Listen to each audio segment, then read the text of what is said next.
Shalom, Bapak Ibu, Saudara-saudari yang terkasih di dalam Tuhan Yesus Kristus.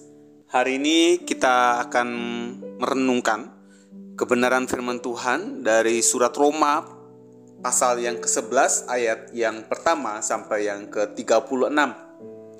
Mari saya mengajak kita semua untuk mengambil Alkitabnya dan nanti kita akan membaca firman Tuhan ini Roma pasal 11 ayat 1 sampai 36 mulai dengan ayat yang pertama. Mari kita mulai membaca dengan ayat yang pertama. Begini firman Tuhan, maka aku bertanya, adakah Allah mungkin telah menolak umatnya? Sekali-sekali tidak, karena aku sendiri pun orang Israel dari keturunan Abraham, dari suku Benyamin. Allah tidak menolak umatnya yang dipilihnya. Ataukah kamu tidak tahu bahwa apa yang dikatakan kitab suci tentang Elia, waktu ia mengadukan Israel kepada Allah? Tuhan, nabi-nabimu telah mereka bunuh, mesbah-mesbahmu telah mereka runtuhkan. Hanya aku seorang dirilah yang masih hidup dan mereka ingin mencabut nyawaku. Tapi bagaimana? Kah firman Allah kepadanya, aku masih meninggalkan 7.000 orang bagiku yang tidak pernah sujud menyembah Baal.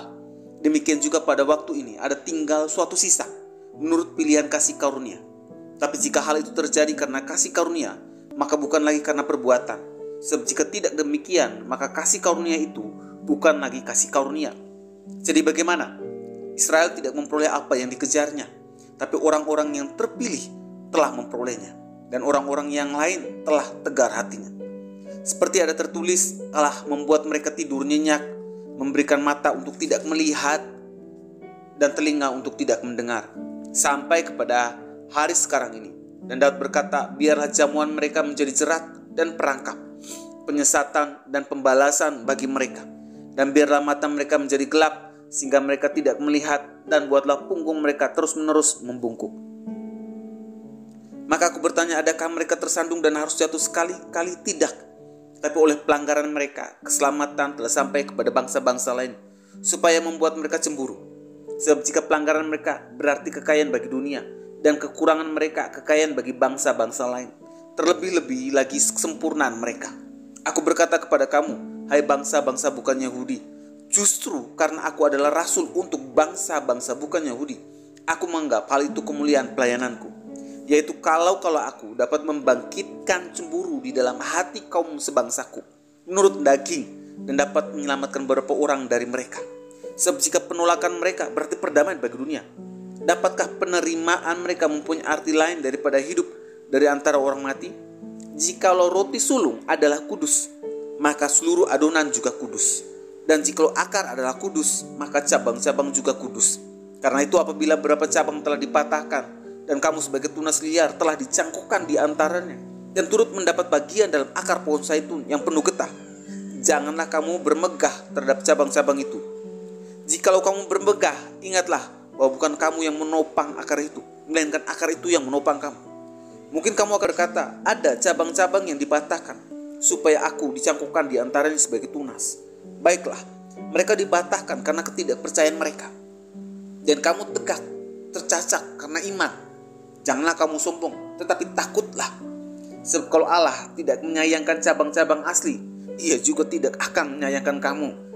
Sebab itu perhatikanlah kemurahan Allah dan juga kekerasannya, yaitu kekerasan atas orang-orang yang telah jatuh, tetapi atas kamu kemurahannya, yaitu jika kamu tetap dalam kemurahannya. Jika tidak, kamu pun akan dipotong juga. Tapi mereka pun akan dicangkokkan kembali jika mereka tidak tetap dalam ketidakpercayaan mereka. Sebab Allah berkuasa untuk mencangkokkan mereka kembali. Sebab jika kamu telah dipotong sebagai cabang dari pohon zaitun liar dan bertentangan dengan keadaanmu itu, kamu telah dicangkokkan kepada pohon zaitun sejati. Terlebih lagi mereka ini, yang menurut asal mereka akan dicangkokkan pada pohon zaitun mereka sendiri. Sebab saudara-saudara, supaya kamu jangan menganggap dirimu pandai, aku mau agar kamu mengetahui rahasia ini. Sebagian dari Israel telah menjadi tegar, sampai jumlah yang penuh dari bangsa-bangsa lain telah masuk. Dengan jalan demikian, seluruh Israel akan diselamatkan. Seperti ada tertulis, dari Sion akan datang penebus. Ia akan menyingkirkan segala kefasikan daripada Yakub. Dan inilah perjanjianku dengan mereka, apabila aku menghapuskan dosa mereka. Mengenai Injil, mereka adalah seteru Allah oleh karena kamu. Tapi mengenai pilihan, mereka adalah kekasih Allah oleh karena nenek moyang. Sebab Allah tidak menyesali kasih karunia dan panggilannya. Sebab sama seperti kamu dahulu tidak taat kepada Allah, tapi sekarang beroleh kemurahan oleh ketidaktaatan mereka. Demikian juga mereka sekarang tidak taat, supaya oleh kemurahan yang telah kamu peroleh, mereka juga akan peroleh kemurahan. Sebab Allah telah mengurung semua orang dalam ketidaktaatan, supaya dapat menunjukkan kemurahannya atas mereka semua. Oh, alangkah dalamnya kekayaan hikmat dan pengetahuan Allah.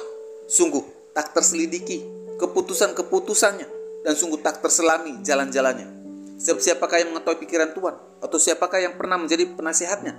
Atau siapakah yang pernah memberikan sesuatu kepadanya sehingga harus menggantikannya? Sebab segala sesuatu adalah dari Dia dan oleh Dia dan kepada Dia. Bagi Dialah kemuliaan sampai selama-lamanya. Bapak Ibu, saudara-saudari yang terkasih di dalam Tuhan, renungan hari ini terambil dari surat Roma pasal 11 ayat yang pertama sampai yang ke-36 tentang penolakan Israel. Ternyata tidaklah final. Namun hari ini kita tidak akan bahas keseluruhan pasal 11 karena terlalu luas untuk dibahas. Namun hari ini kita akan sedikit membahas secara ringkas saja dari pasal 11 ayat 25 sampai yang ke-32 tentang kepastian pemulihan atas bangsa Israel. Bapak Ibu saudara yang terkasih di dalam Tuhan, bagian ini merupakan klimaks dari apa yang telah dibahas sejak pasal 9 tentang penolakan Israel. Israel ditolak karena menolak. Penolakan Israel telah menjadi berkat buat bangsa-bangsa kafir. Dan penolakan terhadap Israel bukanlah final, melainkan sementara. Akan tiba saatnya mereka dipulihkan kembali. Nah, mengenai kepastian akan pemulihan kembali bangsa Israel akan dibahas dalam kesempatan ini. Ayat 25, firman Tuhan berkata, "Aku mau agar kamu mengetahui rahasia ini. Sebagian dari Israel telah menjadi tegar, sampai jumlah yang penuh dari bangsa-bangsa lain telah masuk." Isi rahasia di sini bisa dirinci sebagai berikut. Pertama, sebagian Israel telah menjadi tegar. Tidak semua atau setiap individu telah menjadi tegar, melainkan ada sebagian dari antara mereka yang menerima pembenaran melalui iman. Contohnya adalah Paulus sendiri. Mereka menjadi tegar harus dilihat dari dua sisi. Dari sisi Allah dan dari sisi manusia. Dari sisi Allah, ia berdaulat dan berkuasa mengeraskan hati kepada siapa yang ia kehendaki. Dari segi manusia, umat Israel berhak menentukan pilihannya sendiri. Kedua, ketegaran Israel hanya bersifat sementara, tidak permanen atau tidak final sampai jumlah penuh dari bangsa-bangsa lain menjadi percaya. Apa yang negatif dalam bangsa Israel telah Allah pakai untuk hal yang positif bagi bangsa-bangsa kafir. Dan apa yang negatif pada bangsa Israel akan diubah menjadi positif pada waktunya. Ketiga, bahwa Israel nanti akan mengalami pertobatan massal secara bangsa kembali kepada posisi semula sebagai umat Allah. Jadi Allah membiarkan sebagian Israel ada yang tegar tengkuk demi kemurahan Allah melimpah bagi orang kafir. Tapi penolakan Allah terhadap Israel tidak tetap atau tidak final, melainkan terbatas waktunya sampai seluruh bangsa kafir menerima berkat Allah. Setelah berkat Allah bagi orang kafir dianggap penuh, barulah tiba saatnya seluruh Israel dipulihkan. Kita bisa lihat dalam ayat 26 dan 27. Hal itu ditegaskan dalam ungkapan ini dari ayat 26a bahwa dengan jalan demikian seluruh Israel akan diselamatkan. Yang perlu ditandaskan di sini adalah maksud dari pernyataan seluruh Israel dalam kaitannya dengan jumlah yang penuh dari bangsa-bangsa lain. Dengan telah diselamatkannya bangsa-bangsa lain bukan berarti seluruh Israel telah diselamatkan. Karena dengan demikian tidak membedakan antara gereja sebagai orang percaya dengan Israel. Dengan demikian ada masalah dengan ayat pasal 11 ayat 17 dan bertentangan dengan pasal 11 ayat 28. Maka yang dimaksud di sini adalah seluruh Israel adalah bangsa Israel. Semua orang Yahudi keturunan Abraham secara fisik. Pemulihan terhadap mereka secara bangsa sebenarnya bukan hal yang baru karena telah dijanjikan oleh Allah jauh-jauh sebelumnya. Kita bisa lihat pasal 26, pasal 11 ayat 26 dan 27. Maka sebagai kesimpulannya dikatakan bahwa meskipun masa kini Israel sedang berada dalam gelap pengasingan, namun sebenarnya sedang dalam terang pemulihan di masa yang akan datang. Ayat 28 berkata begini, mengenai Injil mereka adalah seteru Allah oleh karena kamu, tapi mengenai pilihan mereka adalah kekasih Allah oleh karena nenek moyang. Menurut Injil, memang orang-orang Israel adalah musuh Allah karena menolak kabar baik pembenaran melalui iman. Tapi menurut keturunan, menurut nenek moyang mereka adalah umat kepunyaan Allah yang dikasihinya, yang harus diberkati. Karena janji Allah kepada nenek moyang mereka tidak bisa dibatalkan, maka bagaimanapun juga sikap dan perilaku Israel, mereka tetap kekasih Allah. Nah, kemudian kita bisa lihat ayat 29 kelanjutannya, sebab Allah tidak menyesali kasih karunia dan panggilannya. Allah tidak akan membatalkan atau tidak menarik kembali semua karunia yang telah diberikan kepada keturunan Abraham secara jasmani, seperti dalam pasal 9 ayat 4-5. Lebih daripada itu, tidak dibatalkannya dan ditariknya kembali pilihan Allah. Pilihan Allah adalah karena dasar pilihan Allah, bukan karena keadaan orang yang dipilihnya, tapi ada pada hati Allah itu sendiri. Allah sudah mengetahui sebelum pilihannya dijatuhkan bahwa pada akhirnya Israel akan menolak.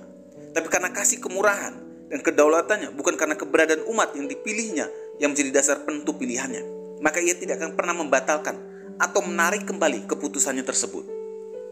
Adapun yang menjadi alasan mengapa Allah tidak membatalkan dan menarik kembali kasih karunia adalah dalam ayat 30-31. Dikatakan begini, sebab semua seperti dulu kamu tidak taat, demikian juga mereka sekarang tidak taat.